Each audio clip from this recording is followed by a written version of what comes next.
President Cyril Ramaphosa met with US President Donald Trump at the White House on Wednesday to engage in crucial discussions on trade and bilateral relations.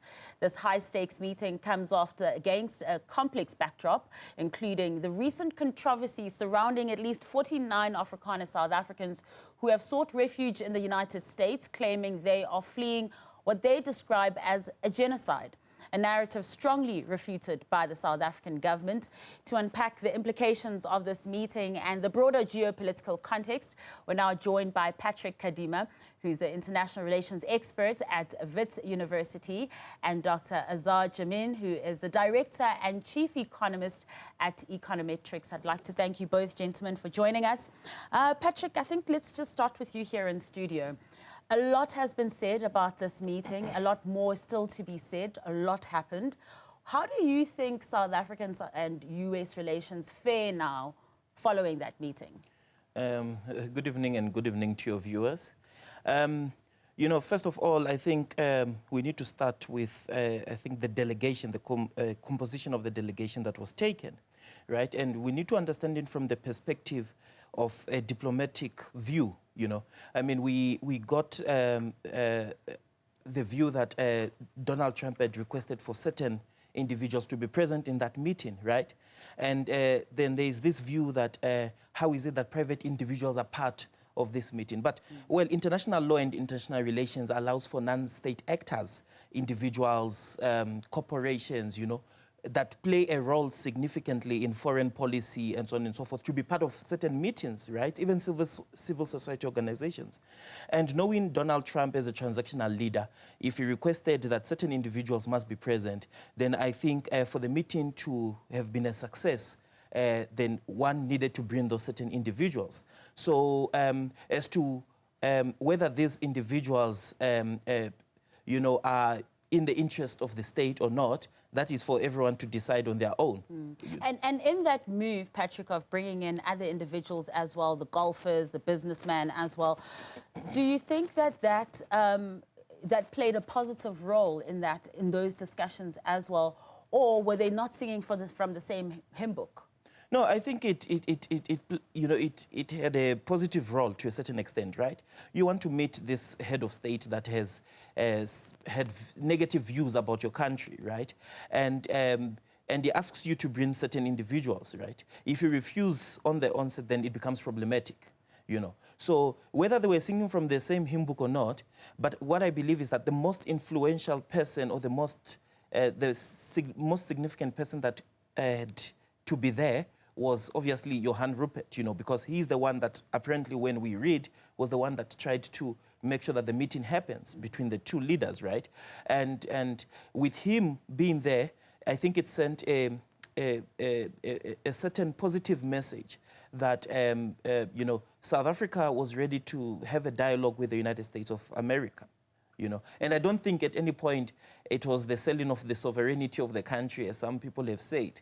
But I believe that in the multilateral system that we live in currently, non-state actors are becoming influential players in how countries hold dialogues between each other.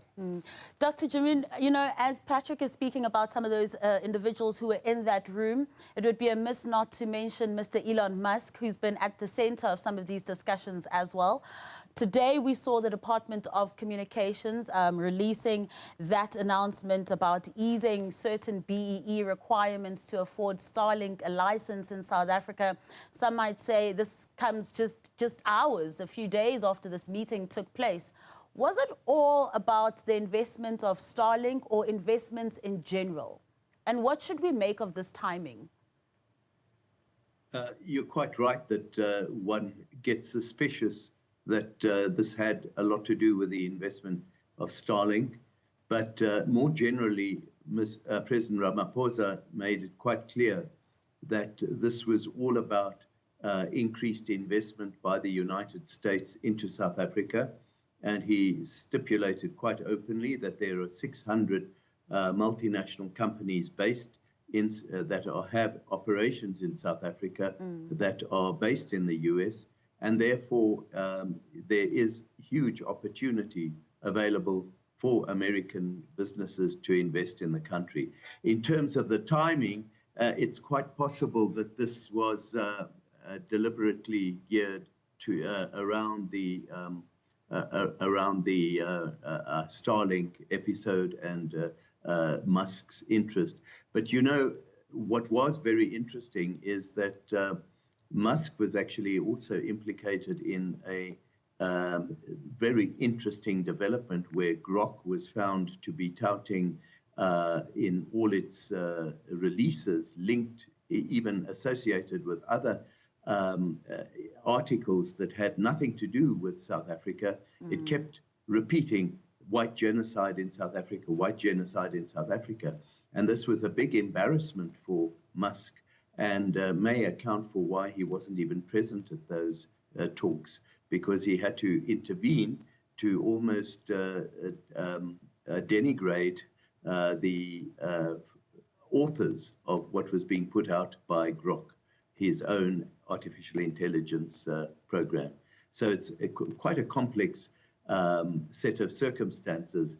The latter, I think, carries very major implications for international acceptance of artificial technology without regulation. And I am very surprised that not more has been made of it in the media. What are your major concerns about it? Well, about the artificial intelligence is that social media are spreading lies and distorting real truth about issues all around the world at the moment at an accelerating rate. And Musk himself is very much part and parcel of all that. Yeah.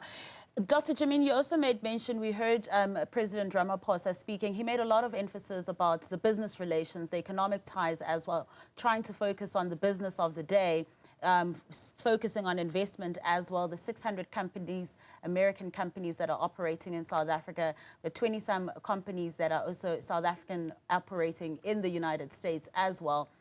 Do you think that this conversation in any way swayed that form of it? Because a lot of it was theatrics about the politics of it all. But coming to the economy of it, do you think that there was a bit of sway that happened perhaps when we are going to be looking at those tariffs that we have a 90-day pause on, that time is ticking, as well as AGOA? One needs to distinguish between the investment story on the one hand and the trade story on the other. If you look at the trade story, it's actually not as significant as is often being made out to be the case.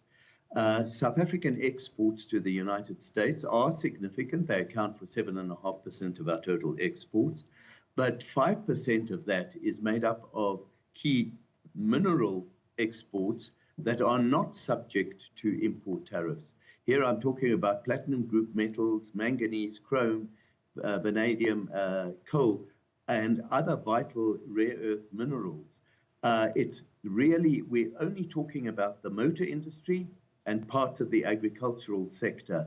And the quantum we're talking about is very small in relation to South African exports to Europe and to China.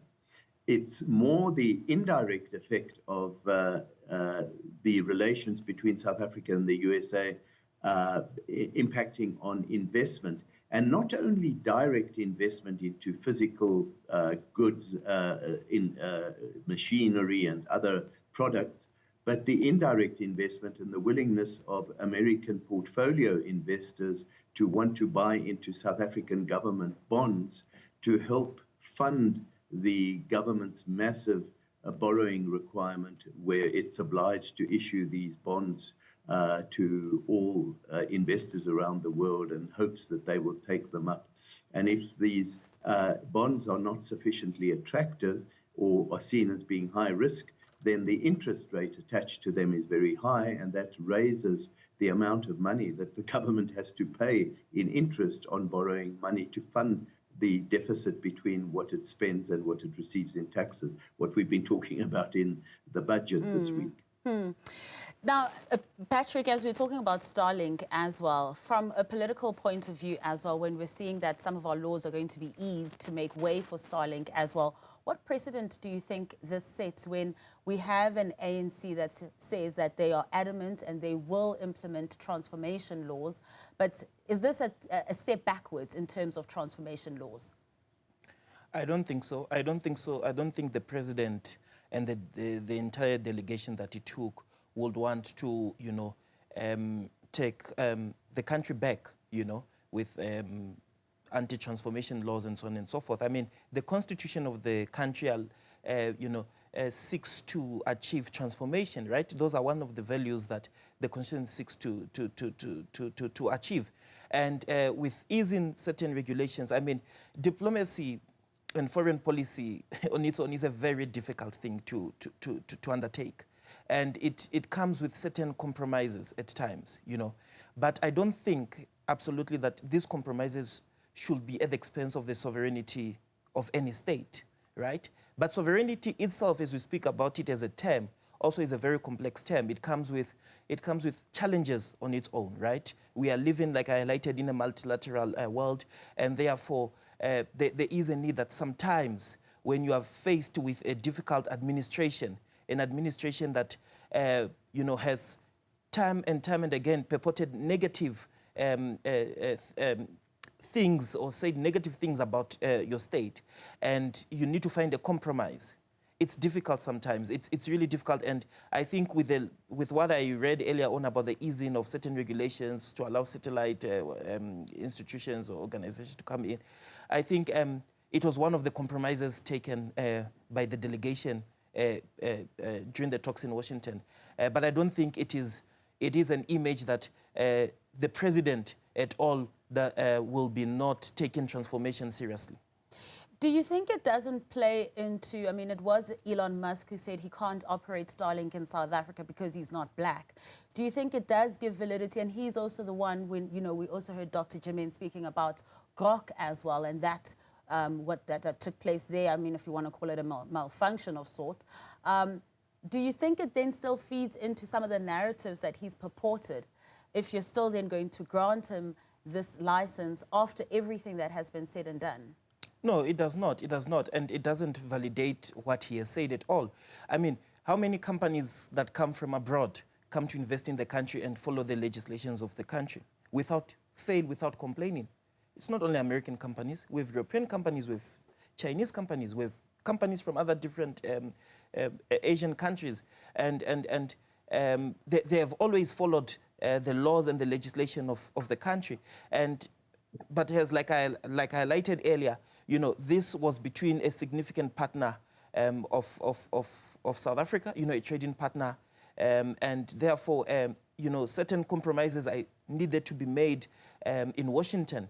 And I think one of those was what we have seen currently. But I need to highlight it very well that I don't think this is a move by government to say that they will not be taking transformation seriously. They need to do that because it is not only government's role to do that. The Constitution warrants that the state needs to also achieve transformation. And that's what I think going forward, government will have to take into consideration.